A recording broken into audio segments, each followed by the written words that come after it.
Jusqu'à 1h sur Europe 1. Sophie Peters.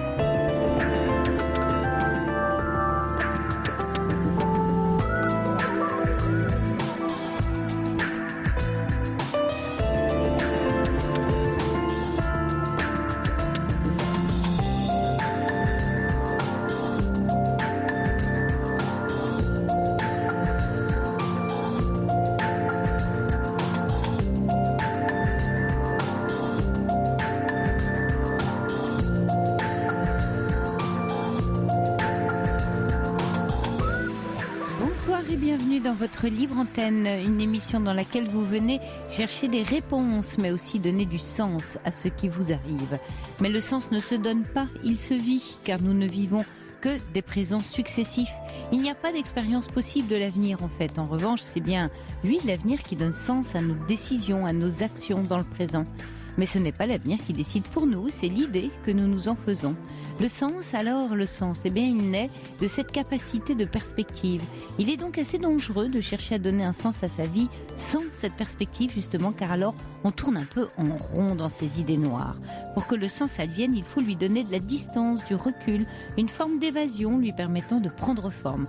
Quitte à changer de perspective, si une fois arrivé à un carrefour, on réalise qu'une autre route est possible. Ce sont toutes ces routes que nous empruntons ici avec vous, tous ces carrefours autour desquels nous tournons pour décider du chemin le plus envisageable en fonction de nos capacités, le plus souhaitable aussi et le plus désiré. Quentin et Corentin vous y accompagnent bien volontiers en recevant vos appels au 39 21 et Fabrice Fougeroux veille à la bonne marche de l'émission. Moi je suis avec vous au micro 39 21, je vous écoute et je vous réponds. Europe 1, Sophie Peters. Bonsoir Françoise. Oui, bonsoir Sophie. J'écoute pratiquement tous les soirs votre émission et c'est vraiment très intéressant et je vous admire beaucoup de répondre aussi gentiment à tous ces problèmes qui vous sont soumis avec beaucoup de patience. Merci à vous. Sophie ou Caroline, oui, bien sûr. Voilà. Et moi, c'est plutôt un témoignage de bonheur, je n'ai pas de soucis particuliers, bien sûr que j'en ai eu dans ma vie, mais je dis que tous les soucis, tous les problèmes que l'on peut avoir, il y a toujours une solution.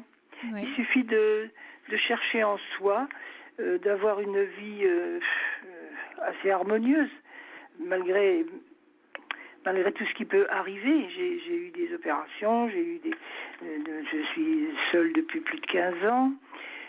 J'avais retrouvé quelqu'un qui est aussi décédé. Enfin voilà, tout ça, ça a passé et je dis, c'est peut-être une troisième vie. Mais je veux simplement donner de l'espoir. Enfin, il faut savoir regarder la vie. Éviter. C'est difficile à dire, quelquefois ça nous tombe dessus, les soucis. Mais s'entourer aussi d'amis, ça c'est essentiel, je trouve, d'avoir des amis, de bons amis pour pouvoir bavarder, échanger, sortir, trouver des... C'est votre cas justement, parce que c'est assez touchant que vous nous appeliez ce soir, Françoise, et justement pour nous parler de quel regard on porte sur sa vie et en fonction du regard, effectivement, on vit pas la même. Mais on avait hier soir à l'antenne deux femmes, 70, 74 ans, très seules, l'une un peu dépressive, et justement, je crois que c'est hier soir, mais malheureusement c'était à la fin de l'émission, vous avez appelé et j'avais envie de vous avoir ce soir parce que je crois que vous avez 84 ans, m'a dit Quentin. Oui. Et donc j'ai dit formidable. J'ai besoin, on a tous besoin d'entendre Françoise. Parlez-nous justement de un peu de la façon dont vous fabriquez, dont vous constituez ce regard. Vous parlez de vous entourer d'amis, donc vous avez conserver ces liens, parce que hier, c'est vrai qu'une auditrice racontait qu'après sa retraite, elle avait laissé les liens un peu se défaire, vous vous souvenez? Mais oui, et qu'elle s'était isolée, en fait. Oui, il faut pas l'isolement total. Moi, j'aime être seule. Oui. Je vis seule. Et j'ai souvent des amis. On se reçoit mutuellement. Hier soir, j'étais à un spectacle très intéressant avec une amie. Et puis, de temps en temps, on va ailleurs. Enfin, il y a des... Alors, ce sont des amis de longue date, des amitiés que vous... Non, pas du tout. Pas du tout, voilà. Parce que moi, Parce qu'il y j'ai avait toujours tout ce sujet-là aussi. habité sur la région parisienne. Oui. Je travaillais là-bas. Et puis, la retraite, eh bien, nous sommes venus à la campagne. J'habite en Nouvelle-Aquitaine. Ouais. Alors, on a la chance ici d'avoir un beau soleil. Ça donne le moral aussi. on a beaucoup de luminosité. C'est très bon, ça, pour la santé. Mais c'est pas suffisant, bien entendu. Mais je me suis fait des amis ici parce qu'il y avait... Par le biais quoi, d'activités, de clubs de rencontres, de quelle façon? Eh bien, alors les amis hommes et femmes, beaucoup d'anglais aussi. Et puis, il y a le club Histoire où on rencontre beaucoup de monde. Je vais aussi à des conférences, enfin des causeries, et puis des visites aussi, il y a beaucoup à voir. Et tous ces spectacles qu'il y a, parce qu'il y a des associations. Et c'est très, très bien, on voit du monde. Ouais. Et puis aussi, pour la mémoire, je vais à des conversations anglaises, ça fortifie un petit peu la mémoire, ça fait... Bon, on ne retient pas tout, mais enfin, il faut pas se laisser aller du tout, voilà. Oui, donc ça dit aussi qu'il faut maintenir une certaine discipline de vie. Alors, comment on fait, Françoise, vous qui avez perdu votre précédent conjoint, avez vécu des deuils, est-ce que vous avez vécu des moments de découragement, des épisodes? Non. Non, qu'est-ce qui se passait à ces moments-là? Découragée parce que je crois que je suis assez forte et pour me dire on va rebondir, ça ne peut pas durer les mauvais moments. Il faut trouver le créneau pour en trouver des bons. Ouais. Et on trouve. Moi, bien sûr, j'ai beaucoup d'amis un peu partout, puis j'ai Internet aussi. Alors ça fait beaucoup sortir de soi-même. Enfin, je sais pas, c'est valorisant. Si on veut savoir quelque chose, on le sait tout de suite. Et on correspond avec des personnes, même des amis que j'aurais pu connaître, mais que je n'ai pas connus de ma jeunesse. C'est curieux, c'est très curieux. Et puis alors, ici, des nouveaux amis. Ouais. Et donc, ça, c'est très bien. Donc aussi entretenir sa curiosité, s'intéresser. Je suis très curieuse de tout, et quand il y a quelque chose, il faut que ça aboutisse tout à fait. Puis bon, j'ai mis un chien, un chat, et ça, un chat, c'est quelque chose d'extraordinaire c'est relaxant. À qui le dites-vous? C'est très bon. Dans les chats. Oui. Ben oui. C'est vrai que j'en ai deux, mais c'est différent d'ailleurs, mais les voir jouer, le chien, le chat, enfin bon, c'est du plaisir, c'est que du plaisir ça. Ouais. L'année dernière, j'avais rencontré quelqu'un parce que voilà, j'ai ma voiture, je peux conduire facilement, en rayon de 100 km, ça va, mais sortir seul, c'est pas drôle. Ouais. Et alors, j'avais rencontré un monsieur qui était très gentil, il me semblait très bon, mais on n'avait pas, à force de parler, tout ça, on n'avait pas de points communs, on n'aimait pas les mêmes choses, on ne pouvait pas échanger. Et c'est vrai qu'il était gentil, il m'offrait beaucoup. J'ai jamais, je crois, reçu autant de bouquets de roses, bu autant de champagne, des cadeaux, enfin... C'est formidable, arrivé à cet âge-là, de rencontrer ça. Mais il s'est mis à être jaloux. Mais tout à fait. Un peu possessif, en fait, un peu possessif. Vous étiez une femme trop libre pour lui, oui. Très possessif. Et alors après, je trouvais que c'était jamais assez, parce que moi, je voulais quand même conserver ma liberté. Et donc, ça n'a pas été. Ça a duré 1 an. Il m'a fait des scènes, mais injustifiées, parce que moi, un homme, ça suffit, on n'a pas besoin de plusieurs. Et puis, je l'avais prévenu, si tu continues, ce sera la rupture. Et ça... J'ai tenu parole. J'ai jamais voulu le revoir. Et alors là, j'étais un peu déséquilibrée quand même, parce que je me disais comment je vais m'en sortir. Ah oui. Mais ça s'est passé, bon, il s'est accroché. Et à ce moment-là, quand vous avez dit comment je vais m'en sortir, c'était quoi, de la tristesse? Vous sentiez abandonné? Vous sentiez... Ah non, je voulais retrouver ma sérénité. Oui, votre sérénité. Qui me déstabilisait complètement. Oui, à cause des scènes. Oui. Parce que toutes ces scènes de jalousie qui n'étaient pas justifiées contre mes amis, ça allait pas du tout. Pas du tout. On sortait, on a fait des petits voyages. Moi, je trouvais tout beau. La nature, les nouvelles choses. J'aurais aimé visiter plus de choses. Je m'intéressais à... Lui, il s'intéressait pas. Pour lui, ça a toujours été un désastre. Et pour moi, c'était bien. Alors, on était complètement déséquilibrés. Mais depuis que je suis seule, c'est mieux. Oui, c'est mieux. Mais bon, c'est vrai que d'avoir un compagnon pour sortir, c'est quand même plus agréable. Oui, bien sûr. Et vous cherchez ça ou pas? Non, Oh, c'est non, si ça se trouve. Si non, ça se je trouve. cherche pas parce que c'est pas la peine, mais bon, si se présentait quelqu'un, on sait jamais. Et vous avez des enfants, Françoise, des petits-enfants? Oui, j'ai des enfants qui sont pas très, très loin, qui ont leurs problèmes aussi, mais qui sont, ma fille est comme moi, c'est dynamique et ça, on s'entend bien, mais on se voit pas souvent. Enfin, je ne m'impose pas à eux parce que je sens bien, ils ont leurs amis aussi. Oui, leur vie. Ils me laissent entièrement libre. Ils s'occupent pas du tout de ce que je fais. Si je trouve quelqu'un, c'est très bien. Si je sors avec des amis, c'est très bien. Demain soir, ma fille sort avec moi et un autre ami.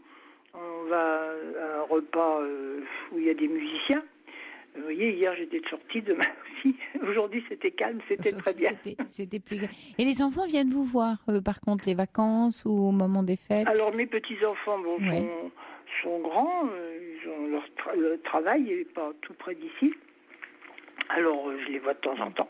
Et alors, Françoise, parce que il y a des auditeurs qui envoient des messages qui s'interrogent en fait sur votre capacité au bonheur qui les surprend pour certains. Et est-ce que vous diriez que c'est une question de nature, Françoise, dans la vie, parce que vous dites j'ai connu la maladie, j'ai connu des souffrances, j'ai connu des deuils, et puis je me suis relevée, j'ai fait face. Oui, je sens par rapport à ma petite introduction là que vous vivez aussi beaucoup votre vie au présent et pas tellement dans le passé. Et je crois que c'était justement, il ne faut pas retourner trop souvent dans le passé, sans toutefois l'oublier, bien entendu. Moi, je regrette absolument rien de ce que j'ai fait. J'aurais pu faire mieux des choses, mais il ne faut pas regretter parce que c'est pas la peine. Ça rend malheureux si on a des regrets. Il ne faut jamais avoir des regrets de ce qu'on a fait. On ne fait pas des vilaines choses, mais j'aurais pu faire mieux, c'est certain. Mais c'est comme ça, et je ne le regrette pas, parce qu'il y a eu des bons moments. Et puis, même maintenant, vous voyez, les journées, mais ils ne sont pas assez longues. J'ai des gens autour de moi, j'ai la famille qui s'ennuie, mais je ne connais pas l'ennui. C'est pas possible. Ça. Vous êtes très organisé, par exemple, vos journées. Par exemple, vous levez le matin, vous dites, je vais faire ça. Vous projetez déjà ce que vous allez faire dans votre journée? Oui, je m'y tiens. Enfin, si j'ai des rendez-vous, bien entendu. Oui. Mais non, moi je me lève, je me suis levée toute ma vie à 6h du matin, maintenant c'est 9h, vous voyez. Sauf quand j'ai des rendez-vous qu'il faut que je me lève, évidemment. Mais... Et après quoi, vous laissez la journée vous porter ou vous savez exactement un peu tout ce que... Je sais ce que je dois faire, mais je ne fais pas tout ce que je voudrais faire. Ah oui, elle n'est pas assez longue. Remarque aussi, quelquefois on est un peu moins rapide ou on a moins de... Oui, puis enfin j'ai quand même femme de ménage et puis jardinier pour mon jardin, parce que je ne peux pas tout faire. Oui, vous n'arriveriez pas... me fait aider. Ouais, moi, je me sens heureuse. Et alors, quand vous avez écouté les témoignages des deux auditrices hier soir, qu'est-ce que vous êtes dit? Quel conseil vous aimeriez leur donner à travers l'émission? Puis il y a toutes celles qui... Dame, surtout, j'ai entendu, qui avait des problèmes avec son fils, mais j'ai trouvé que c'était horrible, ça. Oui, alors mais là on était effectivement dans un contexte, un événement de vie très particulier. Je pensais plutôt à des gens, un peu plus jeunes que vous, mais qui s'ennuient, se sentent isolés, seuls, qui n'arrivent plus à recréer des liens, à tisser des liens. Parce que c'est vrai que c'est une spirale. Vous, j'ai l'impression que vous êtes resté toujours dans cette forme d'action au présent, mais quand on décroche un peu, on pèse très lourd soi-même pour. Si on n'a personne. Certainement, si j'avais pas plusieurs amis... Mais vous êtes allé chercher ces amis, c'est ce que vous racontez. On s'est rencontrés... oui, c'est ça. Vous étiez là, vous avez fait les choses. Une dame que je ne connaissais pas, qui n'était pas d'ici non plus, dans un café associatif, et puis elle était avec un monsieur que...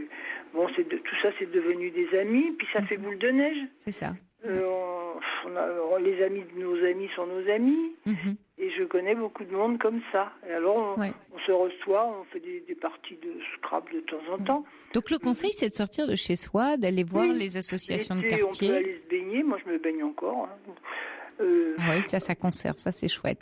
C'est bien, dans la rivière, elle est froide, mais c'est vivifiant, c'est bon. Et puis j'ai une amie qui a une piscine, alors on en a bien profité. C'était Ouais. évidemment, il a fait si beau. Ouais. Non, mais tout ça, c'est que du bonheur. Ouais. Vous êtes vraiment, vraiment dans l'action au présent, Françoise, Ah oui. à ce qu'on entend. C'est peut-être ça qu'on gardera précieusement comme conseil de votre témoignage, c'est-à-dire carpe diem, hein. C'est vraiment Parce ça que, que vous illustrez. L'avenir, ça m'effraie un peu, parce que je me dis, bon, on ne sait pas, hein, demain, l'année prochaine, voilà, j'ai rangé les petites affaires de Noël, là, fait décorer ma maison, puis je dis, bon, peut-être que l'année prochaine, je ne les sortirai pas. Mais bon, c'est comme ça. Il faut bien que ça arrive un jour. Mais bon, on verra bien, hein, c'est pas grave. J'ai assez vécu. Mais je suis contente de vivre quand même parce que la vie est bonne. Vous continuez à faire comment vous regardez votre avenir justement je parle un peu d'avenir dans l'introduction. De quelle façon vous le regardez? Quel sens il a pour vous? Quels sont le genre de projets que vous avez? Là, je serais pas heureuse du tout si je devais entrer dans une maison de retraite. Hein, ça, oui, bah ça. Non, mais il n'y a pas de raison avec l'autonomie que vous avez. Ah ben là, pour l'instant, non, mais non, j'aimerais mieux me faire aider chez moi. Oui. Mais en termes de projet, par exemple, est-ce qu'il y a à quelques mois, années, vous dites tiens, j'ai tel projet, j'ai envie de faire telle chose. À quoi ressemblent les projets que vous faites? Bon, pour cette année, là, je viens de recevoir le catalogue des voyages. Je vais m'offrir quelques petits voyages, oui. Ouais. L'année dernière, j'étais en Russie, oui. Oui. Donc ça aide effectivement quand on peut avoir comme ça le moyen de s'évader, de s'échapper. Oui. On fait aussi, bien sûr. Pour ça, c'était bien avec ce monsieur. On n'a pas été loin, mais dans la France, quoi, des provinces françaises, il y a toujours, c'est beau partout. Il y a toujours quelque chose de beau à voir. Oui, sans aller trop loin, bien sûr. Oui, bien sûr. On en est allé même à 1000 kilomètres quand même. Mais lui, non, la circulation, c'était pas bien. Ah ben oui, bien sûr. Et puis ci, et puis ça. Enfin bon, non, ça ne m'allait pas du tout, ce genre de personnes qui sont un peu tristes et défaitistes. Hein. Alors, il y a René qui pose une question, on va dire peut-être un peu délicate, mais j'ai quand même envie de vous la poser, Françoise, parce que je crois que d'autres auditeurs se la posent si René la pose. Elle dit, si votre budget était moindre, pensez-vous que vous auriez eu autant de gaieté, autant de contacts dans votre vie? Non, mais j'ai pas une vie très large. J'ai de quoi vivre, mais sans plus. Hein, c'est pas de fortune, hein, c'est une retraite. Hein, oui, et alors justement, Marie demande quel était votre travail en fait, et est-ce que c'est votre état d'esprit qui vous maintient en forme? Ah bah votre âge, on l'a dit, Marie, c'est 84 ans, mais elle demande quel était votre travail et bon, Marie, elle se dit c'est un état d'esprit alors finalement le bonheur. Oui, mais j'étais secrétaire dans la propriété industrielle. Oui. Très réjouissant, mais c'était intéressant. Mais c'était intéressant. Oui, c'est ça, on sent que vous trouvez plein d'intérêt partout où vous allez, François. Je crois que vous êtes une bonne nature. Hein, et vous me faites penser à la phrase de Voltaire qui dit « J'ai décidé d'être heureux parce que c'est bon pour la santé ». Ah oui, tout à fait. C'est exactement vous, ça, Françoise. Hein, ouais. Tout à fait. ça s'entend. Et d'ailleurs, ça s'entend que c'est bon pour votre santé. Hein, et puis, on ne rebute pas les gens. Quand on me dit ça va, oui, ça va toujours. C'est rare que ça aille pas. J'ai une bonne santé aussi, c'est vous dire. Ouais. Ça va ensemble, hein, le psychisme, la santé physique, le mental, tout ça. Hein, on est fait de chair, d'âme et d'esprit, donc effectivement tout ça marche ensemble. Oui, actuellement il y a un beau soleil. Moi j'ai une véranda où je mets toutes mes plantes l'hiver, et puis j'ai laissé un relax, et puis je me fais une petite sieste d'une demi-heure à la lumière. C'est très bon aussi, ça. Oui. Bon, encore un petit conseil de Françoise. Merci de nous avoir appelés, Françoise. Merci d'avoir apporté un peu de soleil et de chaleur sur cette antenne. Oui. J'espère que ça donnera un petit peu de bonheur à toutes ces personnes qui ont du mal à s'en sortir. Oui, c'était votre objectif. Parce que franchement, ça me désole quand j'entends des personnes qui s'ennuient. Il y a toujours un centre d'intérêt quelque part, il faut trouver. Oui, il faut trouver. Il faut pas être seul. Ou quelquefois y aller tout simplement sans se poser trop de questions. Moi, c'est ça que j'entends chez vous aussi. C'est agir. Hein. C'est dans l'action qu'on trouve le sens. Hein. Oui, c'est-à-dire qu'il faut trouver évidemment des personnes qui correspondent, qui ont les mêmes objectifs. C'est ça. Mais avec qui on peut parler. Poser des actions. En fait, il faut faire attention à pas s'isoler. Tout à fait. On a vite fait de s'isoler chez soi. Merci beaucoup. Merci Françoise de nous avoir appelés. Voilà. Bonne nuit à vous. Et Merci. continuez à vous écouter. Merci. Au revoir. Au revoir. Toutes vos confidences à Sophie Peters au 3921. 50 centimes la minute, plus coût de l'appel.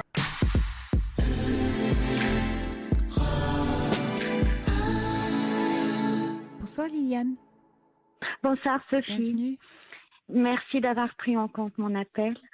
Avant de commencer sur le propos qui me préoccupe, je voulais infiniment vous remercier de toutes vos introductions qui pour moi sont une nourriture philosophique, spirituelle, d'une grande richesse C'est gentil. et que je recommande autour de moi à écouter en podcast.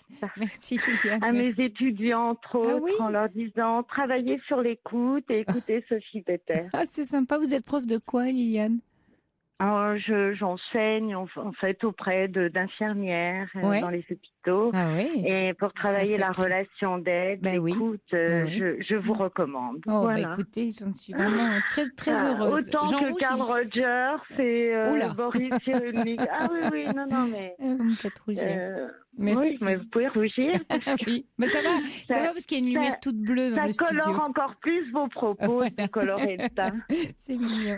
Bien, Et vous nous appeliez ce soir, Liliane, alors pour quelque chose qui vous arrive, c'est ça? À propos Oui. de votre fille, hein?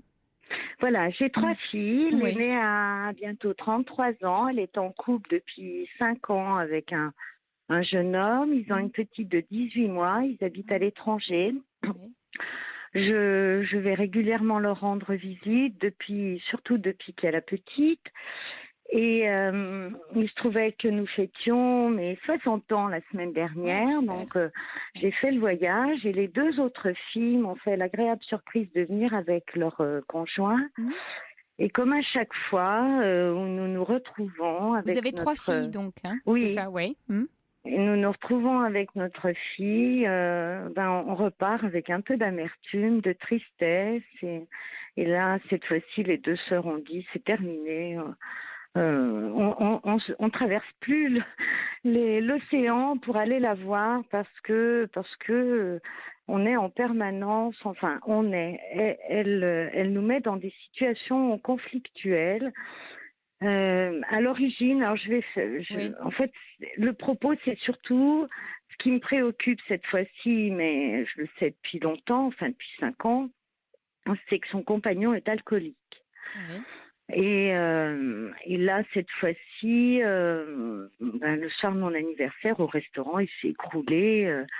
Il avait énormément bu avant que nous allions dîner. Il a voulu conduire, je m'y suis farouchement opposée. Il y avait la petite avec nous. Mon gendre a dit « je prends le volant », ma fille s'est interposée. Alors elle a conscience de cet alcoolisme parce que les rares fois où je leur rends visite et qu'il y a une altercation entre eux, elle le lui rappelle, mais en même temps, ce qui nous interroge, et pour reprendre votre introduction, c'est quel sens elle donne à sa relation Oui. où elle cautionne cet alcoolisme et en même temps, elle ne réagit pas, quoi. Alors, quand vous dites elle cautionne, c'est-à-dire qu'elle le cache, elle le cautionne en faisant rien, c'est ça? En n'en faisant rien. Oui. Et là, au moment où il a voulu prendre le volant, et mon gendre a dit je vais conduire, mon second gendre a dit je vais conduire, elle s'est opposée en disant mais de quoi tu te mêles? Oui, parce que en fait, ce qu'elle souhaite, et c'est une forme de déni, c'est-à-dire que elle voudrait qu'il soit entre guillemets normal, en tout cas sobre, apte, capable d'eux, et donc devant vous, devant sa famille, elle est dans la honte, donc elle voudrait que son compagnon puisse se comporter comme vos autres gendres, et du coup ça la met en colère parce qu'elle se sent atteinte aussi par l'alcoolisme de son compagnon et qu'elle ne reconnaît qu'à moitié. Vous dites, elle cautionne. En fait, il y a une grande part, comme dans tous les problèmes d'alcoolisme d'ailleurs, de déni, de c'est pas grave, ça va s'arranger, c'est juste une fois. Il y a quelque chose comme ça, non? Je crois pas. Ah oui. Je crois pas parce que. Qu'est-ce qui a fait qu'elle a pas voulu, que votre gendre conduise, alors qu'elle a vu que son compagnon n'était pas en état de le faire? Je ne sais pas. Mais si ce n'est le fait qu'elle supporte pas qu'il n'ait pas la capacité. Vous voyez? Alors vous dites, ça fait longtemps en fait que... Ah ouais. Il y a 4 ans, c'était la première fois que j'allais leur rendre visite, puisqu'ils étaient à l'étranger. Et c'est là que j'ai découvert cet alcoolisme, c'est-à-dire qu'il s'endormait avec son verre de vin. Et dès 10h le matin, rien que pour l'anecdote, là, le soir de mon anniversaire, avant que nous allions dîner, nous avions décidé de prendre un petit apéritif au champagne, mais entre le champagne et le restaurant, il a pris 5 pastis, et il y a plus de pastis que d'eau. Bon, et j'ai passé la semaine, on a passé 10 jours ensemble. Enfin, moi, j'ai passé 10 jours avec eux, mais depuis que la petite est née, j'y vais à peu près tous les 5 mois. C'est récurrent, quoi. Alors, est-ce que votre fille vous en parle? Est-ce qu'elle en parle à ses sœurs? Est-ce qu'elle a l'air d'être malheureuse de ça? Non. Je ne sais pas si elle est heureuse avec lui, mais si elle est heureuse elle-même. Oui, mais est-ce qu'elle n'en parle pas? D'accord, donc c'est tabou. C'est pas tabou parce que d'une part, elle voit ses sœurs une fois par an, et puis elle en fait pas quelque chose de tabou. C'est pas la première fois que je l'entends lui dire t'es un alcoolique. Oui, ce qui ne sert strictement à rien, c'est même pire. D'accord. Parce qu'en fait, elle lui fait honte en public. Ouais. À un moment, on a eu une conversation et on est venu à parler des addictions. Ouais. Et j'ai tenté de voir s'il se projetait sur ce débat-là.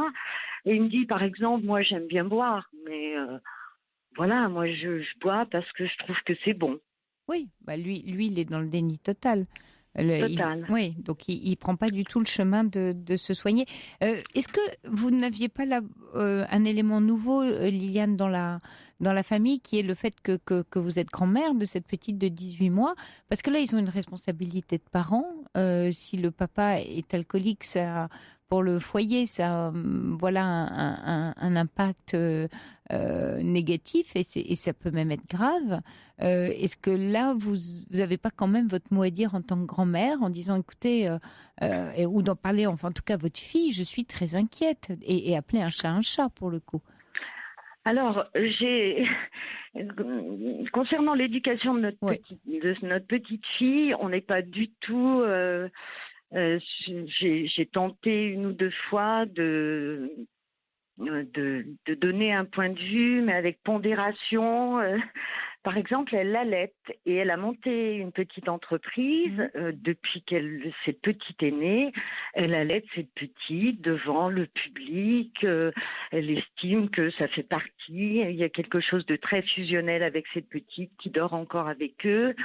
Et là, je lui ai fait remarquer, je lui ai dit, Caroline, c'est pas son prénom, hein.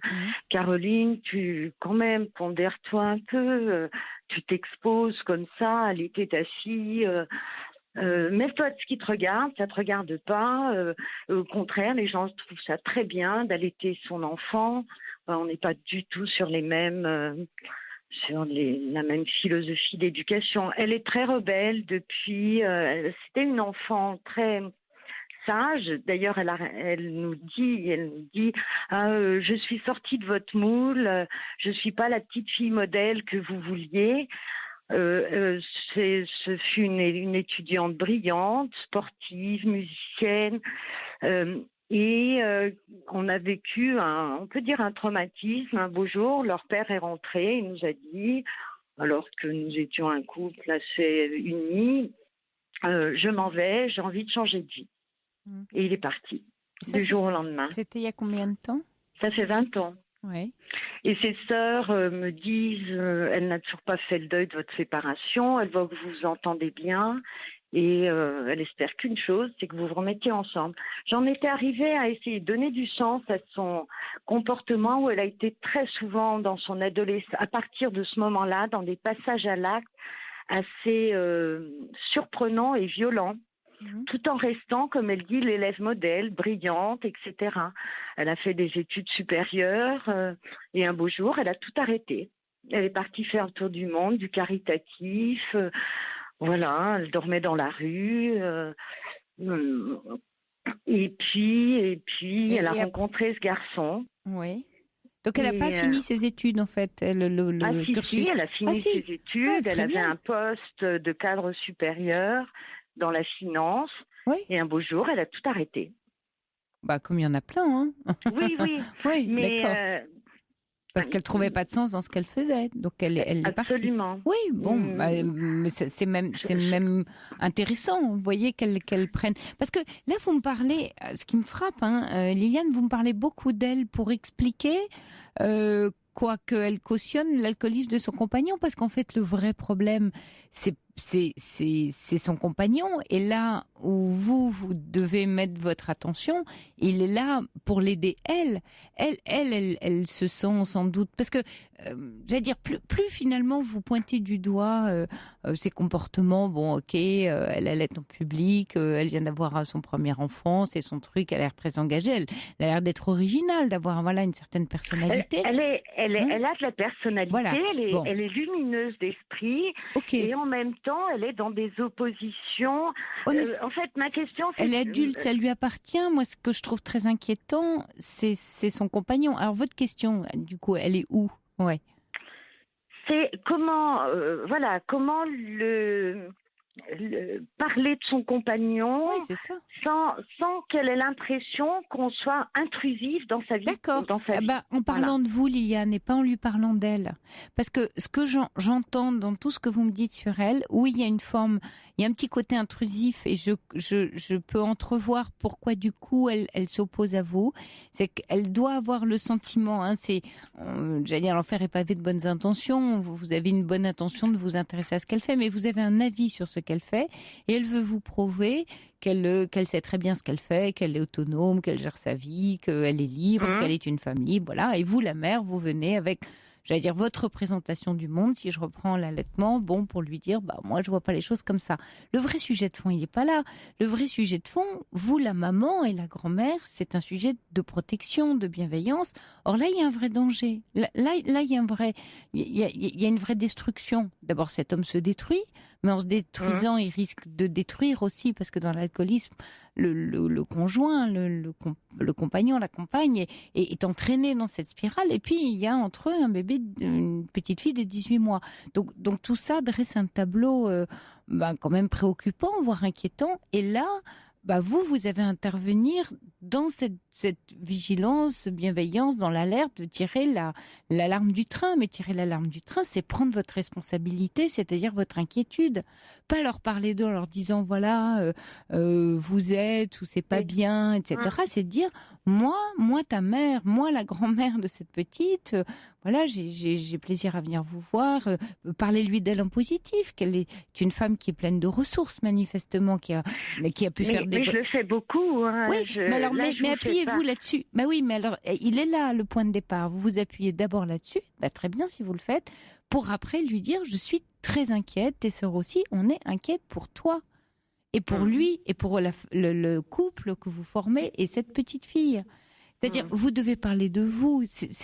Elle est là, la base de la communication sans violence, et sans rupture de lien, et sans tension.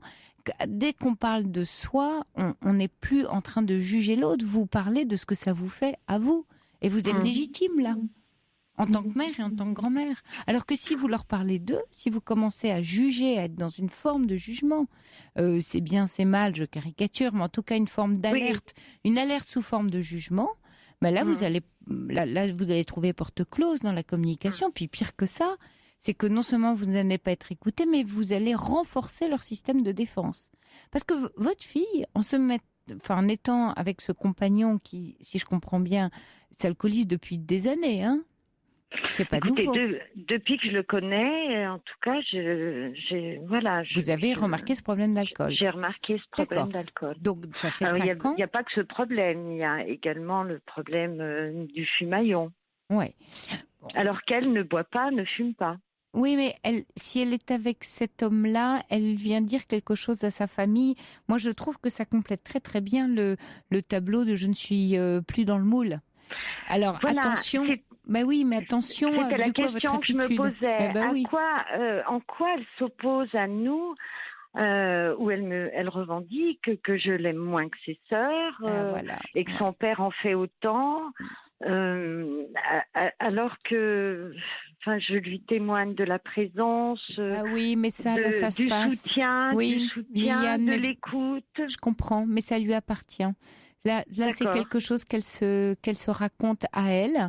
Ça ne veut pas dire que vous faites mal, mais il y a ce qu'on fait. Et puis, vous savez, il y a la façon dont les autres nous perçoivent.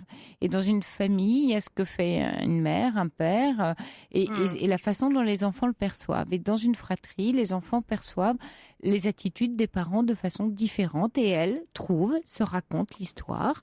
Voilà. Et vous n'avez pas... Vous devez l'entendre, cette histoire-là, pas pour faire de la surenchère de bienveillance, Oui. mais pour essayer et pas pour vous culpabiliser, sûrement pas, parce que le sujet n'est pas là, mais pour vous dire, elle souffre de quelque chose, elle passe un autre message en disant ça. Elle est mal. Et finalement, l'histoire de son compagnon, là, c'est une façon de chercher sa place et d'aller chercher un compagnon... pas dans les clous, c'est le cas de le dire. Ah oui, mais alors, il a des dreads, il est gentil, quoique il est parfois sans filtre. Et là, lorsqu'ils ont eu leur altercation, j'étais là, mais je me suis faite discrète dans un coin pour pas m'interposer. Il est venu vers moi en me disant, tu vois, quand elle me parle comme ça et qu'elle est en colère, c'est toi qui a pas digéré ton divorce, qui lui a inculqué la haine des hommes. Je vous avoue, il m'a anéanti.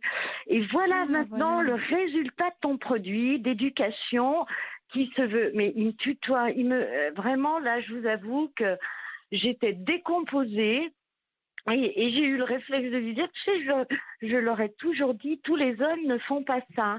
Et mes 2 autres filles m'ont dit, mais maman, tu n'avais pas à te justifier, il n'a pas à te parler comme ça, mais je vous avoue que ça m'a anéantie. La première réflexion que je me suis faite, est-ce que les 2 autres gens me parleraient comme ça? Et puis ça m'a soulagée, je me suis dit, ça leur viendrait même pas à l'esprit. Donc voilà un petit peu dans quel contexte... Oui, c'est très violent, c'est très difficile aussi pour vous, parce que forcément, sur le plan émotionnel et affectif, vous êtes prise là-dedans, et donc c'est vrai que dans ces cas-là, on a moins de recul, c'est vraiment difficile. Qu'est-ce que vos 2 filles, d'ailleurs, elles vous disent par rapport à cette situation? Qu'est-ce qu'elles en pensent? Qu'est-ce qu'elles disent à leur sœur? De quelle façon elles s'entendent aussi avec leur sœur, parce qu'elles ont leur rôle? En fait, les 2 autres s'entendent très bien entre elles, comme 2 sœurs, c'est le cas de dire. Elles se sont exclues l'autre. Et je vous dis, pour ces 30 ans, j'avais fait faire un carnet avec des cartes postales de tous ses amis du monde entier, puisqu'elle a sillonné le monde. On est tous allés la voir. Et là, une de ses sœurs a dit, j'en ai assez qu'on passe nos vacances à acheter des billets d'avion, à lui rendre visite et se retrouver dans ce mode de vie de babacool, écolo. Je vous donne leurs propos. Oui. Voilà, et on a passé 8 jours de vacances. On était contents d'être là pour toi, maman, pour voir la petite, mais plus pour Caroline et son compagnon, quoi. Ça crée de plus en plus de distance. Oui, ça crée trop de tension. En fait, j'ai l'impression que la famille fournit trop d'efforts aussi pour elle. C'est-à-dire que comme c'est une enfant dans la fratrie, dans la place, qui revendique sa place en disant « j'en ai pas assez, donnez-moi plus », elle tire beaucoup d'énergie, et souvent, en tant que parent, on se sent un peu coupable, quelquefois frères et sœurs aussi. Donc, on en donne encore plus, et puis c'est un cercle infernal. Donc, elle a plus de limites. D'ailleurs, elle a peu de limites, votre fille, là. Elle manque de cadre. dans la façon qu'elle a à la fois de conduire sa vie et d'être avec son compagnon. Mais là, vous devez maintenant quand même monter au créneau, seul, pas avec vos autres filles. Ça créerait taux de tension.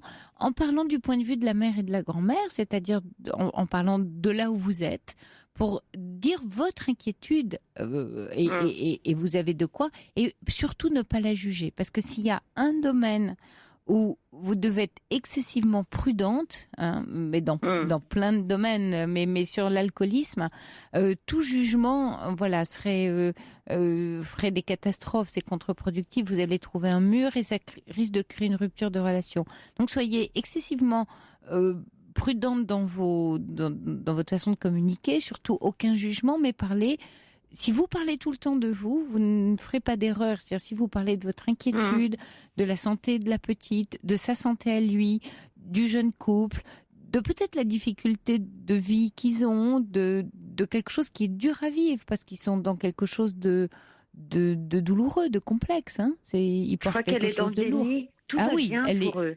Ah oui. Elle vient de monter une entreprise, bien évidemment, qui marche très bien, qui démarre très bien. Lui suit le mouvement, parce que c'est quand même elle qui mène la barque. Travaillent ensemble, oui. Mais c'est elle qui a tout mis en place, quoi. Donc, d'ailleurs, nous nous sommes quittés où elle m'a demandé comment s'était passé, comment je trouvais sa manière de travailler. Je me suis permise de lui dire que c'était... de toute façon, je lui dis toujours que elle est d'une créativité débordante et je le pense vraiment. C'est pas parce que c'est ma fille, hein, ses sœurs et ses proches disent la même chose. Elle a une capacité d'investir les choses et de les mener à terme. Je lui ai seulement dit, par exemple, là, pour cette situation-là, et puis j'ai parlé de l'allaitement devant les clients. Et là, au moment où on se disait au revoir, elle m'a dit, alors, je voudrais parler avec toi. Et là, j'ai refusé. Je lui ai dit, écoute, Caroline, on est en train de se dire au revoir. On va se quitter dans de bons termes. On laisse passer les choses. Tu me demandes mon point de vue, je te le donne. S'il ne te convient pas, on laisse reposer. Comme le thé, il infuse et on en reparle au téléphone dans la semaine si tu veux. Mais on se quitte avec amour, tendresse et chaleur entre nous. Et là, elle s'est assagie. Elle m'a dit oui, tu as raison, maman. Et on s'est fait une grosse embrassade avant que je reprenne l'avion. Oui, alors tant mieux, parce que là, vous allez pouvoir revenir sur le sujet en disant voilà ce que j'ai observé, voilà ce qui m'inquiétait. Mais si elle reste dans le déni, laissez-la aussi, à un moment donné, c'est aussi votre rôle de mère, faire son expérience, parce que votre fille vous reviendra, parce que là, elle va vers des difficultés avec un compagnon alcoolique, sauf si lui décide, hein, et il n'y a que comme ça qu'on s'en sort, s'il décide, lui, de se prendre en charge et de faire une cure. Mais là, pour l'instant, l'histoire du couple n'est pas de votre sort. Vous, la seule posture que vous pouvez avoir sur le sujet, c'est celle de la grand-mère et de la maman. Voilà, de la grand-mère de cette petite fille, parce qu'il y a quand même, et ça je trouve ça très inquiétant dans ce que vous me décrivez, une petite fille quand même de 18 ans dans cette histoire. Et que si, heureusement votre fille ne s'alcoolise pas, mais enfin voilà, un papa alcoolique ça peut devenir violent, donc c'est quand même un peu inquiétant. Oui, et puis le fait de prendre le volant en état d'ébriété. Bien sûr. Alors parlez-lui de sécurité, vous voyez, mais sans jamais juger. Très bien. C'est pas, il n'a pas, ne pointez pas un comportement honteux qui se fait pas, etc. Dire, je suis inquiet pour la sécurité, pour la santé, pour tous ces éléments-là, pour l'entreprise aussi. Et c'est tout. Et je dis, et c'est tout. Voilà. Très bien. N'attendez pas de réponse tout de suite. Bon courage à vous, Liliane, merci, parce que c'est merci beaucoup, Sophie. Une situation douloureuse et préoccupante pour vous, je le comprends bien. Oui. Bon courage à vous. Au revoir. Merci beaucoup, Sophie. Au revoir. Merci, Liliane. Au revoir. Jusqu'à 1h sur Europe 1. Sophie Peeters.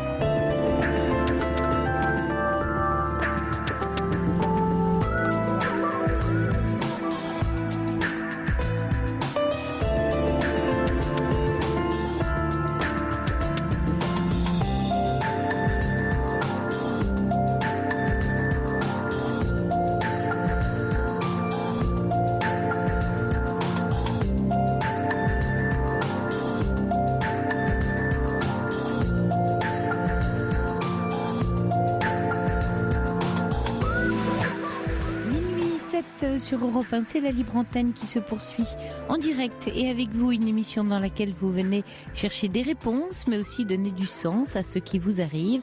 Mais le sens ne se donne pas, il se vit et se vit dans la perspective de l'avenir. Alors ce sont toutes ces routes que nous empruntons ici avec vous, tous ces carrefours autour desquels nous tournons pour décider du chemin le plus envisageable en fonction de vos capacités et puis de vos souhaits aussi. Quentin et Corentin vous y accompagnent bien volontiers en recevant vos appels au 39 21 et c'est Fabrice Fougerouz qui veille à la bonne marche de l'émission.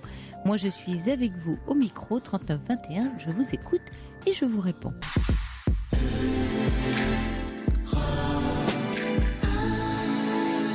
Bonsoir Perrine. Bonsoir Sophie. Je vous appelle parce que jeudi j'ai perdu la femme de ma vie. Ouais.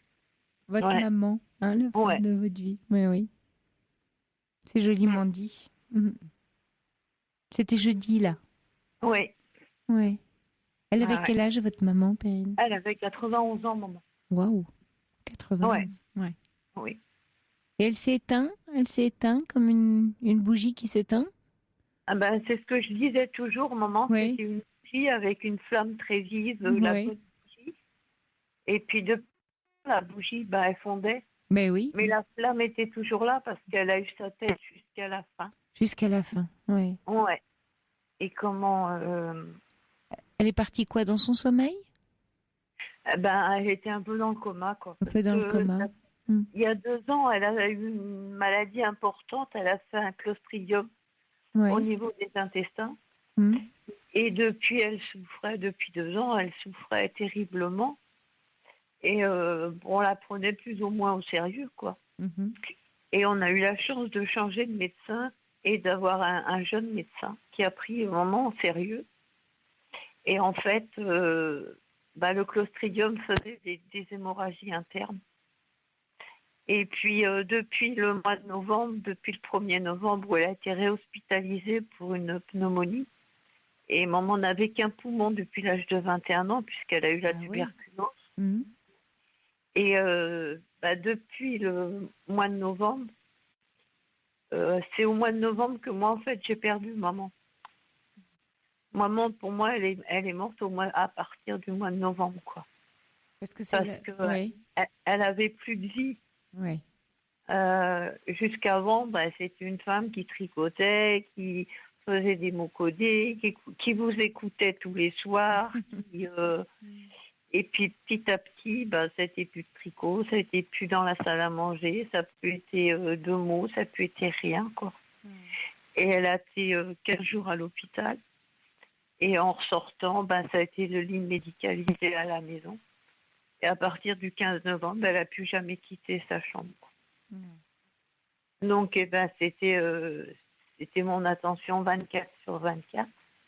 Je faisais tout à la maison, et puis je m'occupais d'elle, et la nuit aussi. Oui, donc c'est un grand vide, là, tout d'un coup, pour vous. C'est surtout ça, j'ai plus rien à faire. Oui, voilà. Vous vous sentez esselée. Vous êtes sa seule fille ou il y a d'autres? Vous avez des frères et sœurs? Non, j'ai 2 frères, et j'en ai un qui vit pas loin de moi. Oui. Et l'autre qui ne vit pas en métropole, mais l'autre, ça faisait 17 ans qu'elle ne voulait plus en entendre parler. Parce que je vous avais déjà appelé justement sur le pardon, puisque je vous avais expliqué qu'elle ne voulait pas lui pardonner parce qu'il m'avait violée. Ah oui. Et comment celui-là, elle ne veut pas en entendre parler. Et l'autre, il est près de moi, mais il ne supportait pas l'état de maman. Il ne supportait pas la dégradation de maman. Il avait du mal avec ça. Ouais. Et c'est un gars qui a peur de la vieillesse, qui a peur de la mort. Ah oui, donc il n'arrivait pas à affronter sa maman. Non. Donc vous étiez très seule à vous occuper d'elle. Totalement, oui. Oui, vous n'avez pas de compagnon à vos côtés, vous êtes en couple? Non. Ça fait 10 ans qu'on vivait toutes les deux. Toutes les deux ensemble, dans la même maison, au même endroit? Oui, dans la même maison, 24 heures sur 24, toutes les deux. Ah oui, je comprends alors que ce soit si difficile ces jours-ci pour là, vous. Si vous voulez, là j'ai de la peine parce que j'ai perdu maman, mais mon chagrin, je l'ai eu avant. Oui. mon gros chagrin, ça a été quand j'ai vu que maman n'était plus maman. Oui. Oui, quand on reconnaît plus la On personne. se reconnaît. Oh non, je la reconnaissais plus. Oui. C'était plus Oui. maman. Oui, c'est très douloureux. Alors, Oui. d'un côté, j'allais dire, on peut se dire, et on essaye de se dire, bah, c'est mieux ainsi parce qu'elle est plus apaisée, voilà, là où c'était plus une vie, comme vous le dites vous-même. Mais vous, Non. par contre, votre vie change du tout au tout parce que bah, vous êtes seul dans cette maison, à plus avoir vos journées, votre temps rythmé par elle, par l'attention que vous lui portiez. Et elle laisse un grand vide dans votre vie Oui, d'aujourd'hui. parce que Ouais. moi, mes journées avec elle, moi, je commençais ma journée à C'est ça. 7h30 le matin. Mm. Parce qu'à 7h30, je commençais à lui donner ses traitements. Et j'allais me coucher en général, il était minuit et demi, 1h, Oui. une fois qu'elle dormait. Et elle me réveillait en moyenne 3-4 fois la nuit. La nuit. Ah, oui. Ou là, avant qu'elle soit réhospitalisée lundi, parce que je l'ai fait réhospitaliser aux soins palliatifs en urgence. Elle a fini aux soins palliatifs. Et la semaine, parce qu'elle a été aux soins palliatifs pour trouver le traitement à base de morphine pour la soulager. Et en fait, elle est restée que 5 jours à la maison parce que j'ai été obligée de la réhospitaliser. Parce que j'ai été 3 nuits où, en fait, en 48 heures, j'ai dormi 2 heures, quoi. Parce qu'elle avait tout le temps besoin de moi. Et alors, c'est un peu tôt, bien sûr, pour vous projeter, Perrine. Mais je vous en parle parce que c'est important de, voilà, dans les jours, les semaines qui viennent, d'attention à pas trop vous laisser aller, vous voyez, parce que vos journées vont être moins structurées, du coup, le rythme de la journée va être différent. Voilà, depuis quelques jours, là, à quoi ressemble votre vie, votre quotidien plutôt? Depuis jeudi qu'elle est déjà depuis lundi que je l'ai réhospitalisée, je passais mon temps à côté d'elle. Oui. Et donc elle est décédée jeudi après-midi. Mmh. Les obsèques sont mardi. Son mardi là, oui. Ouais, à 14h30. Les On obsèques pensera à sont vous. Ouais. Ah, c'est gentil. Les obsèques sont mardi. Donc depuis jeudi et lundi, quand elle est rentrée, mardi, je suis allée aux pompes funèbres. Et j'ai fait tout le dossier parce que je savais qu'elle ne serait pas rentrée. Ouais. Et d'ailleurs, lundi, quand elle est partie, je lui ai dit, maman, je suis obligée de te ramener au palliage, je ne peux pas faire autrement. Et toutes les deux, la mort n'était pas tabou. On en parlait de son décès. On parlait de son départ, son voyage, comme elle disait, dont on ne revient pas. Parce que tout était prêt dans l'armoire, il y avait ses affaires pour l'habiller, tout était prêt. Et elle m'a dit, je pars au palliage. J'ai dit, oui, maman, je suis obligée de t'y remettre. Je peux plus gérer, tu souffres trop là. Ouais. Elle m'a dit, je pars et je ne reviendrai pas. Oui, elle savait, bien sûr. Alors, je lui dis, ben non. Elle me dit, je vais en sortir les pieds devant. Ben, je lui dis, oui, maman, tu le sais bien, quoi. Mais elle m'a dit, ce que je veux pas, c'est pas souffrir. Mais j'ai dit, t'inquiète pas, on va tout faire pour pas que tu souffres. Et je serai à côté de toi, quoi. Donc elle m'a dit, ok, mais elle m'a dit, avant de partir, il faut qu'on discute. Ah oui. Il faut que tu me promettes de penser à toi, Oui. Ah, c'est de bien. quitter l'appartement et de penser à toi maintenant, parce que ça fait 2 ans que tu n'as plus de vie. Ah, c'est beau ce que vous nous racontez là, c'est doux, ouais. Elle m'a dit, ça fait 2 ans que tu n'as plus de vie. J'ai dit, oui, maman, mais c'est ma vie. Ça fait 59 ans que c'est ma vie et c'est comme ça, quoi. Elle me dit, oui, mais je m'en vais et maintenant tu vas penser à toi et je te l'ordonne. Ouais, c'est bien qu'elle ait fait ça pour vous, Perrine, vraiment, hein. C'est important. Alors ce elle m'a vous a dit, elle me dit, je suis pas sur mon lit de mort, mais presque. Je veux que tu me jures que tu vas faire ce qu'il faut pour vivre, ce que tu n'as pas pu vivre pendant 2 ans. Ah ouais. Et je lui ai dit, maman, je te jure. Ouais, c'est le cadeau que vous allez lui faire, hein. Ouais. C'est parce que maman, c'est une femme exceptionnelle. Et puis, j'ai de la famille, j'ai des neveux, j'ai des nièces, j'ai une fille. Ouais. Mais elle m'a interdit de prévenir tout le monde. Pourquoi ? Parce que elle m'a dit, personne ne vient me voir quand je suis vivante, ils n'ont pas à venir autour de mon cercueil. Ouh là là. Bon, mais ça, maintenant, oui. Vous en pensez quoi, Perrine? Oui. Je suis d'accord avec elle et Oui. je ne préviendrai personne. Mm. Je lui ai juré que je ne le ferai pas. Ouais. Et mon frère, c'est pareil, parce qu'elle nous a réunis il y a quelque temps en nous disant, ni l'un ni l'autre, vous préveniez personne. Elle avait la dent dure, hein? Ah bah jusqu'au Ouais, bout, hein. jusqu'au bout. Ouais. Jusqu'au bout, hein. C'est une femme de caractère Ouais. qui était adorable, qui avait le cœur sur la main. Mesdames, fallait pas la trahir parce Ouais. que c'était fini, quoi. Mm.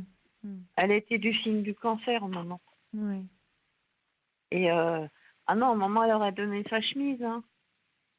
Mais fallait pas la trahir, quoi. Vous allez l'écouter alors maintenant, Perrine? Oui. Ouais. C'est important, hein, ce qu'elle vous a demandé de faire pour vous. Et je le ferai. Et elle m'a dit, de toute façon, je veux que tu déménages, je ne veux pas que tu restes là. Mais j'ai dit, non, c'est fait, ça va être fait. Et là, j'ai rendez-vous avec la société, je vais avoir un autre appartement. Mm-hmm. Et elle m'a dit, de toute façon, t'inquiète pas. Alors, excusez-moi du terme, hein, mais je vais vous dire comme elle me l'a dit. Mm-hmm. Elle m'a dit, même dans ma boîte, je serai toujours derrière ton cul. Ah ben, c'est ça, je sais. Ouais. Et Elle sera aussi elle sera toujours dans votre cœur. C'est vrai, Perrine, que en fait, on continue nos proches, ceux qui sont chers pour nous et qui ont été chers dans notre vie, on continue à les faire vivre pas seulement d'ailleurs dans nos souvenirs, quelquefois des attitudes, des goûts qu'on a, des choses qu'on fait et on se dit tiens, voilà, ça, il ou elle aimait faire cette chose-là, ou manger ce plat-là, ou on peut porter un parfum. Il y a plein de choses qu'on fait en pensant à des êtres chers qui sont là, présents avec nous, qui continuent à vivre et que nous faisons vivre en fait dans notre cœur, ce qui ne veut pas dire qu'on s'arrête de vivre pour eux. Au contraire, ils sont bien vivants avec nous à l'intérieur. Ah C'est un peu ce que vous allez faire, Perrine. Ouais. Il y a une auditrice qui dit, moi j'ai perdu ma maman le 11 janvier, elle vivait dans un pays étranger et j'ai pas pu la voir une dernière fois. C'est vrai qu'elle n'était plus elle-même, mais ça reste très douloureux. Bon courage à vous, Perrine. Ouais. Et c'était douloureux parce que je vous dis, c'était une femme exceptionnelle pour moi. C'est-à-dire qu'avec maman, moi j'ai 59 ans cette année, le cordon n'a jamais été coupé. C'est-à-dire que maman souffrait, je souffrais avec elle. Maman était heureuse, j'étais heureuse avec elle, et c'était dans l'autre sens aussi, quoi. On faisait qu'un, toutes les deux, maman et moi, on pouvait être dans une pièce où il y avait 300 personnes, on se regardait, on se comprenait. Bah oui, on n'avait pas besoin de se parler. Ouais. Perrine, je veux écouter vraiment la demande de votre maman. On pensera très très fort à vous mardi. Moi, je vous souhaite beaucoup de courage et soyez vraiment vigilante à pas vous laisser plonger, aller. Et si vous sentiez que c'est trop lourd à porter, que la tristesse est trop lourde, que dans quelques mois, voilà, vous êtes très abattu, n'hésitez pas à consulter quelqu'un, à vous faire aider. Mais je suis très entourée médicalement parce que j'ai le cabinet d'infirmières qui venait s'occuper de maman des fois. Ce sont devenus des formidable. amis. Ah, c'est extra. Oui, ce sont devenus des amis. Et comme mon frère ne peut pas être avec moi pour la mise en bière, ce sont les infirmières qui viennent avec moi. Qui vont venir avec vous pour la mise en bière, Oui, oui, parce que maman a demandé à une des infirmières qu'on connaît depuis 6 ans, qui a 38 ans, et elle lui a demandé, elle lui a dit, est-ce que vous voulez bien être avec Catherine? Elle a dit, je ne la laisserai pas. Et en fait, tout le cabinet infirmier vient avec moi. Vient avec vous. Écoutez, Perrine, c'est important de leur rendre hommage là à l'antenne parce que c'est vraiment du dévouement. Oui. Et mon médecin traitant à moi et le médecin traitant à maman. Ils seront là aussi. Ils seront là aussi. Wow. Ils ne me laissent pas. Et mon médecin traitant à moi m'a dit mardi matin, vous venez, que je vous donne quelque chose de léger, mais pour pouvoir surmonter cette journée difficile. Pour vous et pour votre maman. Ouais. Ah non, ils me laissent pas. Et mon médecin m'a dit, de toute façon, si vous venez pas, je vous téléphone et je connais l'adresse. Bon, bah écoutez, on rend hommage là ce soir sur Oui, l'antenne parce d'Europe que- 1 à toute cette équipe médicale, Oui, parce que chapeau. Ah ouais. Oui. Et c'est bien puis que vous en aussi parliez. Et Ouais. aussi aux soins palliatifs, parce Ouais. que ils sont magnifiques, ils sont merveilleux. Et même que maman était mourante, ils rentraient dans la chambre avec le sourire, un mot gentil, tout, et vraiment, non, par la famille, je ne suis pas entourée, puisque ma fille m'a renié depuis. Donc, et a renié sa grand-mère aussi. Ouais, mais là, Et vous allez être entouré Ouais. dans ces moments-là. Bon Ouais, courage à ouais. vous, Perrine, hein, et Et toute je vous l'équipe de la remercie. Libre Antenne vous embrasse. Je vous remercie beaucoup. Au revoir, Perrine. Au revoir. Jusqu'à 1h sur Europe 1. Sophie Peters.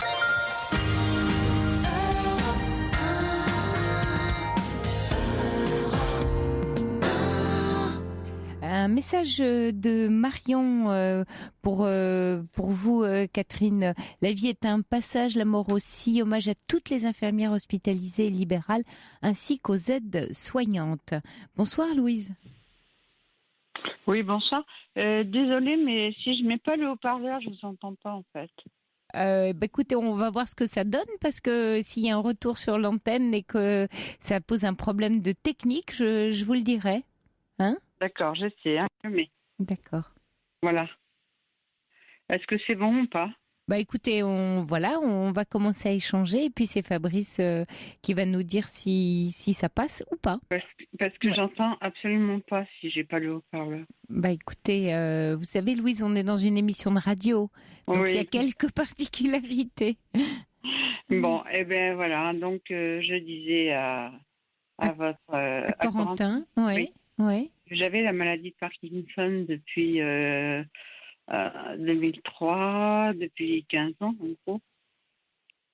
Et j'ai été neurostimulée l'année dernière, c'est-à-dire que Ouais. on m'a fait cette opération très très importante pour ralentir les tremblements. Ouais. Et bon, j'ai bien supporté, mais c'est quand même, ça reste très compliqué comme maladie. Hein. Ouais. Mm. Là, vous avez 66 ans, c'est ça, Louise? Oui, oui, oui. Ouais. Et donc, ça fait combien de temps, en fait, que vous avez été diagnostiquée?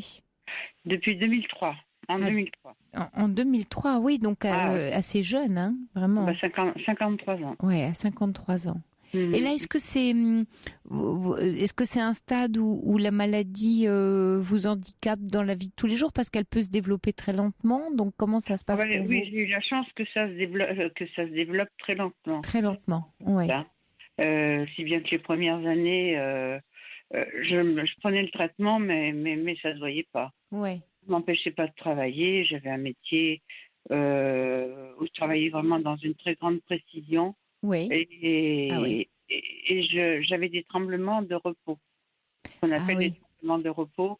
C'est-à-dire que tant que j'étais dans l'action, je ne tremblais pas du tout. Et quand j'arrêtais, alors là, je redevenais pas bien, quoi. Ouais. Mais et puis petit à petit, la fatigue des dents, ça m'a empêché de conduire, j'avais des somnolences, enfin j'étais vraiment pas bien. Et j'ai arrêté mon métier à 60 ans. À 60 ans. Ouais. Alors que j'aurais pu continuer encore longtemps, mais bon. Ouais. Malheureusement, il faut prendre les choses du bon côté dans ces cas. Oui, et essayer de les prendre, on dirait avec une certaine philosophie. Et ce soir, si vous appelez Louise, en fait, c'est que vous avez quel besoin, quelle attente par rapport? Eh bien, l'attente de réconfort, on va dire. Oui. Réconfort parce que vous savez, l'entourage s'habitue. Enfin, c'est pas que l'entourage s'habitue, mais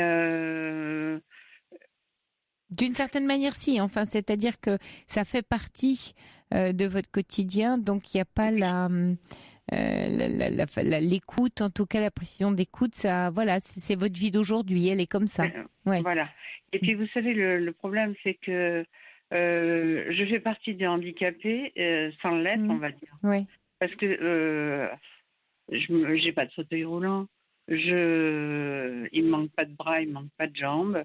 Donc, vous me voyez dans la rue, j'ai l'air tout à fait normal. Mhm. Hein. Si ce n'est que je marche pas très bien et que je me déplace avec un déambulateur pour faire mes courses. Mais, Oui, quand même. et oui. Ouais. Bah oui, quand Ah ouais. même. Bah oui. Il ne faut pas minimiser, Louise, effectivement. Hein, ce qui vous arrive. Vous avez un entourage assez soutenant autour de vous, Ah oui, des complètement. enfants, oui. Oui, alors, j'ai 2 filles qui sont pas à côté de moi, mais qui sont mariées, mais que je vois à peu près une fois par mois Ouais. avec leurs enfants. J'ai mon mari, mais mon mari a aussi la maladie de Parkinson. Et ça, c'est une catastrophe Ah oui. parce que on a été diagnostiqués en même En temps. même temps. Ok, oui, c'est. Alors moi, j'en veux beaucoup aux produits phytosanitaires, aux engrais, enfin, Ah, à toutes ces choses-là. parce que vous pensez que c'est pour ça, que c'est à cause de Je ça. suis à peu près sûre. Ah, ouais. Ah oui, il y a eu beaucoup de recherches de fait Oui. dans ce sens-là. Et dans le milieu agricole, les pauvres, c'est les premiers qui trinquent. Hein. Ah, il y a eu beaucoup de diagnostics dans les. Oui, vous m'apprenez quelque chose en fait, Louise. Ouais. Oui, absolument. Hein, Et que votre ce soit- mari, vous étiez dans ce milieu-là ou vous êtes. Du tout. Ah Du bon, et alors. Et on habitait en Beauce. Oui. Et inutile de vous dire que ça asperge là-bas à tout va. Hein. Ce On sont des était- produits interdits maintenant sur les Enfin, champs. oui, ils sont diminués, mais enfin, interdits, je pense pas qu'ils soient complètement interdits. Mais Et votre mari, lui, à quel stade de la maladie? beaucoup plus important. Ah, Beaucoup plus plus important. important. Oui, d'abord, il a été diagnostiqué bien après moi. Oui. Hein, les docteurs n'avaient pas mis le doigt dessus. Hein. Et ensuite, il n'est pas opérable. On ne peut pas l'opérer parce que il a il rentre pas dans les critères nécessaires pour l'opération. Et vous avez une aide à domicile ou Oui. Ah oui. oui. Oui, Ah des oui. gens qui viennent vous aider. Moi, j'ai une aide à domicile et mon mari on a pour la toilette, on a pour l'aider à manger. Enfin, Oui. ça devient. Est-ce Ça que devient- oui, ça devient vraiment drôle. Est-ce que vous avez contacté, parce qu'il y a pas mal d'associations aujourd'hui autour de Ah cette oui. maladie. Oui, je pense à l'Association Oui. France Parkinson. Ah Ouais. bah, ils sont excellents. Hein, Ils sont ça, excellents. Oui, ils sont dans le 13e oui. à Paris. Ouais. Oui. Maintenant, disons que je m'en passe mieux parce que, enfin, ils vous apprennent beaucoup de choses. Ils vous apprennent beaucoup de choses parce que vous savez, il y a le milieu médical qui fait son boulot de médecin, mais tous les à côté de la maladie, on ne les connaît pas. Il faut passer par des associations pour savoir. Être aidé. Et sur le plan psychologique, justement, comment ça se passe Oui. Ça dépend. Ouais. Soit je suis complètement dans le trou, Ouais. mais je remonte vite. Ah, c'est-à-dire que oui, il y a comme des, enfin, il y a des grands bas, des grands hauts, c'est. Voilà, c'est ça. Il y a des grands bas et des grands hauts. Ouais. Vraiment des moments de fatigue. D'abattement énorme. Ouais. Ah oui, fatigue. Je suis sur mon fauteuil et puis je me dis, mais qu'est-ce que tu fous là? Va travailler. Enfin, va travailler. Oui, va travailler. Parce que j'ai l'impression quand je suis assise que j'ai pas trop mal, j'ai l'impression que ça va. Et quand je me lève, j'ai les jambes qui pèsent 3 tonnes et j'ai mal partout, quoi. Oui, c'est un peu désespérant par moment parce qu'il y a l'envie. Oui. Il y a l'envie, il y a toujours l'envie et il n'y a pas la possibilité. Est-ce que alors j'ai eu cette intervention chirurgicale là qui est quand même assez extraordinaire. Et vous pouvez nous rappeler le nom à l'antenne, Louise, de cette... Alors c'est stimulation cérébrale profonde. Simulation cérébrale profonde, oui. Et voilà. Ça fait. Alors c'est dur hein, comme opération, mais enfin bon, une fois que c'est fait, c'est comme le reste. Ouais. On vous pose des électrodes dans le cerveau, en fait. On vous introduit des électrodes dans le cerveau. Ouais, c'est impressionnant. Ouais. Ah oui, très. Et justement, j'étais parce que je suis quand même très entourée. Hein, j'ai beaucoup d'amis, bon. Et je disais à tout le monde, mais j'ai besoin de personne, tout va aller bien. Et puis au dernier moment, l'avant-veille, j'ai reçu un coup de fil d'une très très bonne amie qui me dit, mais t'es sûre que tu veux personne avec toi, Fano? J'ai dit non, ça va bien se passer. Et puis dans les 5 minutes, je lui dis, bah, écoute, si, en fait, je veux que tu viennes. Donc, elle est venue de Charente et elle m'a assistée pendant tout le temps. Et ça, je la remercie. Je peux que la remercier énormément parce que vraiment, c'est un signe d'amitié, Ouais. Ouais.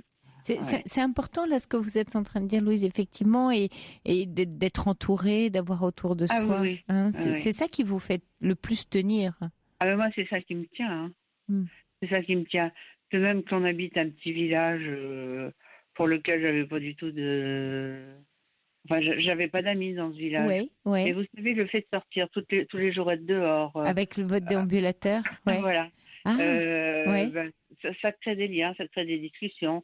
Bon, la boulangère, Les gens vous demandent ce que vous avez, viennent vous aider, c'est ça? Voilà, mais c'est surtout qu'ils viennent m'aider, oui. Oui, ils viennent vous aider. Ah, j'ai 2 ou 3 dames, là, quand je suis au marché. Mais laisse tes paquets, on te les porte, on va te les C'est porter. Enfin, chouette. vous voyez, c'est vraiment gentil, quoi. Oui, vraiment. Oui, c'est important votre témoignage parce que c'est vrai que voilà, on dit plus souvent quand ça va mal et quand les gens sont pas. Oui, non, mais il faut dire que ça va bien aussi. Hein. Ouais, parce que la solidarité, vous savez, elle est quand même là, elle est latente. Oui, c'est vrai. Regardez quand il y a un coup de vent ou quand il y a quand il y a des inondations, quand il y a des catastrophes naturelles, c'est vrai que dans les voisinages, on se donne des coups de main. Ouais. Les gens sont toujours prêts à donner un coup de main. Mm. Donc voilà, mais ça n'empêche que la maladie est là et que c'est vraiment une saloperie. Hein. Oui, c'est vraiment. Je peux vous dire que je la traite de tous les noms. Hein. Oui, c'est bien ça. Vous savez, Louise, allez-y. Vous pouvez vous lâcher. C'est important. Oui. J'écris de temps en temps et je la traite. Hein. Je la traite et maltraite. Ouais. Parce que là, je le ressens moins, si vous voulez, parce que je suis beaucoup plus inactive, hein, parce qu'elle gagne du terrain. Mais j'ai vu des moments où je me mettais à bricoler ou à gratter mes fleurs, parce que bah oui. je suis toujours en train de bricoler un truc. Ouais. Alors je me disais, ah bah tiens, je vais faire ça. Je me mettais à travailler. Et tout d'un coup, voilà, un grand coup derrière les oreilles et la maladie revient. Et Daniel de dire, tu vois, ma vieille... oui, tu m'auras pas, c'est moi la plus forte. C'est un combat, hein, c'est un combat que vous décrivez bien, Louise. Ouais. C'est assez moche. Oui. Et il y a quelque temps, là, vous aviez une intervenante qui vous disait que elle était malade depuis peu de temps et qu'elle espérait bien refaire sa vie et autres.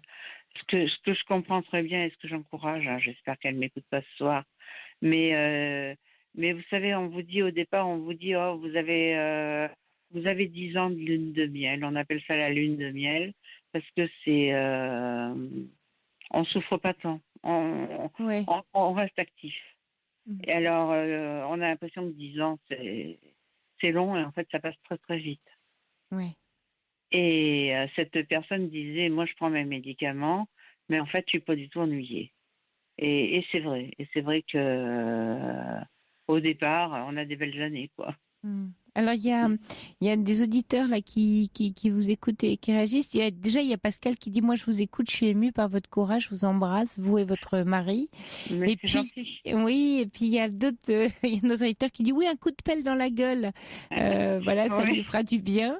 Alors Juliette en fait recommande la médecine traditionnelle chinoise et non la simple acupuncture qui donne de bons résultats. Est-ce que ouais, moi je suis pas, enfin, d'abord j'habite en campagne, alors vous savez. Oui, la médecine des Chinois, il y en a moins au milieu des champs. Il y a moins de Chinois par là qu'en Chine, on va dire.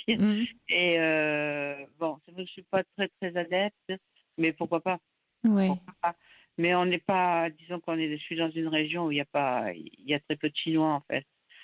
Et de médecins. Mais peut-être qu'il y a un médecin. Vous êtes en Beauce, hein, c'est ça, Louise? Vous Oui. avez dit dans la Beauce, oui. Oui.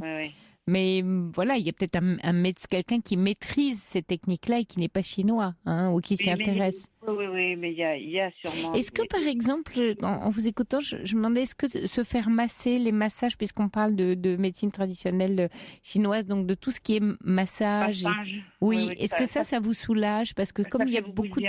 Oui, j'imagine. Vous y allez régulièrement, ça, Louise, vous faire masser? Mais moi, je fais beaucoup de séries de 3 semaines en rééducation.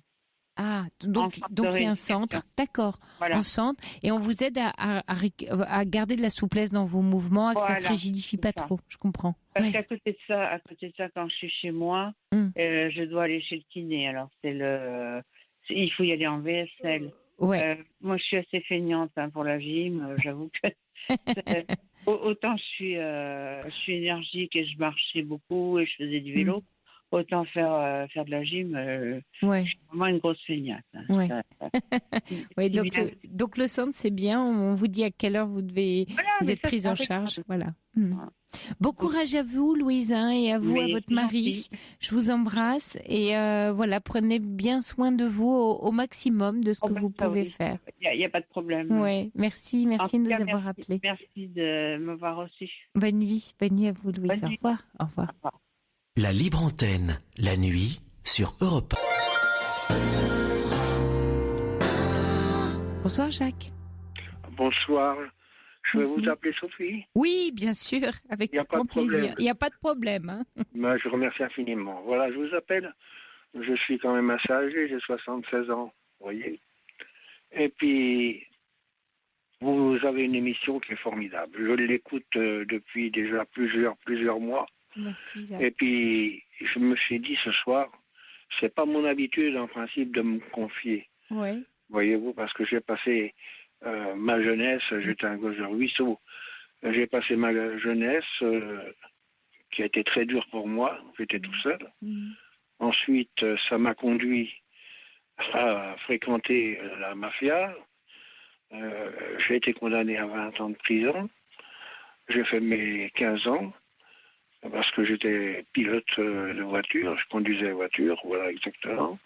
Ensuite, à ma sortie, je me suis marié. J'ai rencontré une femme, j'ai eu 4 enfants, 3 filles et un garçon.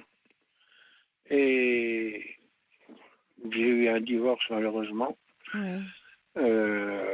Elle est partie et elle m'a laissé les enfants sur les bras. Bref, le tribunal m'a confié les enfants pour leur éducation, ce que j'ai fait. Bon, aujourd'hui, ils sont tous... je peux dormir quand même sur mes 2 oreilles, parce qu'ils ont un métier. La plus grande, la plus âgée, elle est psychologue. La deuxième, elle est infirmière. Ma 3e fille, elle vient d'avoir son diplôme d'infirmière, elle travaille à Châlons, à l'hôpital Châlons. Ouais. Et mon fils, un garçon, qui fait sa carrière dans l'armée. Et puis, avec tout ça, je me suis senti un petit peu, quand tout le monde a regagné, si on peut dire, leur foyer, je me suis senti un peu seul. Ce que j'ai fait, je suis parti dans une forêt où je sais que j'avais un petit morceau de terrain et j'ai posé un vieux camion et je me suis installé dans ce camion. Ouais. Et ma foi, c'est la solitude parce que je vois personne, aussi des gens des fois qui passent. Et puis j'ai mon chien qui est avec moi, c'est ma plus grande compagnie. Ouais. C'est important. Et puis je me pose des questions et puis je me dis, est-ce que je vais répondre un jour, j'ai dit, à votre émission, parce que j'écoutais souvent votre émission. Ouais. Et puis je me disais, oh, qu'est-ce qu'on a à faire à écouter un vieux gaga maintenant. Et puis j'ai dit ce soir, j'ai dit, bon, je vais faire un effort et je vais vous appeler. Oh bah, bravo. Ouais, bravo, vraiment. Je salue effort, courage. C'est important, voilà, d'appeler Jacques parce que quand vous dites qu'est-ce qu'on en a à faire, vous traitez de vieux gaga. Votre témoignage, il est important parce que ce que vous vivez, beaucoup d'auditeurs aussi le vivent et ça les touche. Et c'est la vertu d'ailleurs et la richesse et la beauté de cette émission, c'est que chaque histoire fait écho presque en secret, finalement, dans l'intimité des foyers avec la radio, à l'histoire de chacun. Et quand vous dites, voilà, mes enfants, voilà, j'ai fait le job, comme on dit, j'ai fait le boulot, voilà, c'est fait. Ils volent de leurs propres ailes, ils ont quitté le nid. Puis moi, voilà, j'ai pris mon camion là ou ma caravane, je suis allée dans un champ. Et c'est vrai que vous posez une question très juste, qui est qu'est-ce que c'est que une vie, un projet de vie, quand on a le sentiment d'avoir fait ce qu'il fallait faire et ce qu'il y avait à faire. Oui, voilà. Ça pose une vraie question, ouais. Exact, parce que moi, dans ma jeunesse, j'ai pas été entouré d'affection. J'ai pas connu mes parents. J'étais en nourrice. Bon, c'était après la guerre, faut dire aussi. C'était pas la même époque. Non. Ouais. Mais bon, j'ai connu, pour ainsi dire, il n'y avait pas toujours à manger dans une assiette le soir pour un enfant. On est obligé de voler des choux-fleurs pour manger ou des légumes verts. Bon, mais le but de mon histoire, c'est ce que je voulais vous exposer. Ouais.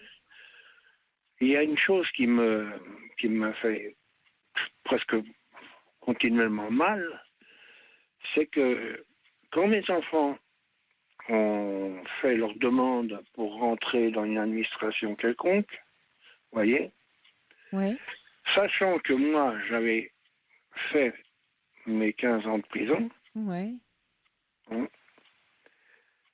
j'ai fait ma peine complète, j'ai pas de compte à rendre parce que j'ai fait ma peine, bon, c'est fini. Eh ben, on a refusé à chaque fois, une de mes filles est rentrée comme lieutenant pour rentrer à la gendarmerie. Ça a été refusé, donc c'était le truc parce que votre père était un gangster, c'est un gros morceau, bref. Ma deuxième fille, ça a été pareil. Ma troisième fille, qui a 26 ans, qui est infirmière à Châlons, ça a été exactement pareil. Je ne trouve pas ça juste. J'ai payé ma peine, vous comprenez? C'est vrai, oui, je suis d'accord avec vous. Pourquoi vous remettre? Encore si c'est sur moi, je l'accepte. Bien sûr, bien sûr. Oui, mais vos enfants n'ont pas à payer pour vous. C'est un homme avec deux, comment je peux dire, deux vies différentes. Oui, bien sûr, bien sûr. Et vos enfants n'ont, j'allais dire, pas pu se défendre, dire exactement ce que vous êtes en train de nous dire, c'est-à-dire, écoutez, mon père c'est mon père, et moi je construis une autre vie. Comme si on avait peur que ce soit contagieux, que vos enfants, c'est quand même particulier. Oui, alors que depuis 1976 que je suis sorti de prison, je n'ai jamais eu aucune histoire depuis. Vous comprenez? On n'a rien. Mais par contre, je ne veux pas, même avec des amis, parce que ma présentation, je ne peux pas me permettre de leur dire, voilà, j'étais un ancien voyou, j'ai fait la prison, j'ai fait ça, parce que j'ai l'impression que je porte une étiquette avec ça. Oui, et pourtant, Jacques, il y en a des histoires magnifiques de rédemption, résilience qu'on voudra. Il y a d'ailleurs quelqu'un, d'assez célèbre, en tout cas de médiatiquement célèbre, qui est un philosophe aujourd'hui, qui s'appelle Bernard Stiegler, et qui a fait de la prison, qui était un braqueur de banque, jeune voyou, 20 ans, et il a appris la philo en prison. Et son professeur de philo, son directeur de thèse en prison, c'est Jacques Derrida. Et aujourd'hui, il fait partie, Bernard Stiegler, des grands intellectuels français. Et je le cite exprès à l'antenne, justement pour vous dire à quel point, j'entends ce que vous dites, et c'est vraiment très très important votre témoignage, qu'on n'enferme pas les gens dans des étiquettes, sinon il n'y a aucune chance possible. Voilà. Et alors, est-ce que vos enfants sont un peu défendus là-dessus quand même? Oui, je vais vous expliquer parce qu'il m'arrive. Je suis parti m'installer comme ça dans un coin désert, c'est le moment de le dire, pour une raison que je considère très grave aujourd'hui. Mon fils qui est à l'armée, il a monté d'armée, il a été blessé. Oh. Attendez, c'est pas ça. Mais c'est qu'à l'armée, ils l'ont opéré 3 fois au Val-de-Grâce. Et on y a mis de la morphine, 500 milligrammes, parce qu'il avait tellement de douleur 500 mg par jour de morphine. Ouais. Après, ayant implanté un appareil en fer dans la colonne vertébrale avec 2 fils reliés à la moelle épinière, avec une batterie qui a été... Jacques, il nous reste 2 minutes d'émission. Oui. Donc voilà, je sonne un petit peu le gong de fin parce que je voudrais pas que vous lanciez. Vous dites que sur votre fils, donc il a été donc blessé. Voilà. Et alors, avec cette morphine, il est venu complètement drogué. Ah oui. Ouais, et pendant 2 ans, je l'ai subi. Il m'a insulté, il m'a machiné. Ça me touche au fond. C'est pour ça que j'ai été dans un coin, parce que je pouvais plus. Soit j'aurais fait une bêtise pour moi. Oui, je comprends. Ouais. Je pouvais plus. Ouais. C'est horrible. Est-ce que maintenant ça s'est apaisé? Plus ou moins, c'est dur. Plus ou moins, c'est dur. Avec votre fille, ça se passe bien? Pardon? Avec votre fille, ça se passe bien? Avec mes filles? Oui. Pas de problème, ils sont dans leur coin avec leur mari. Ils viennent vous voir et prennent de vos nouvelles, Jacques? Une fois de temps en temps. Ouais. Et vous sortez un peu de votre champ avec votre chien, là? Oui, de votre tanière, hein, rassurez-moi.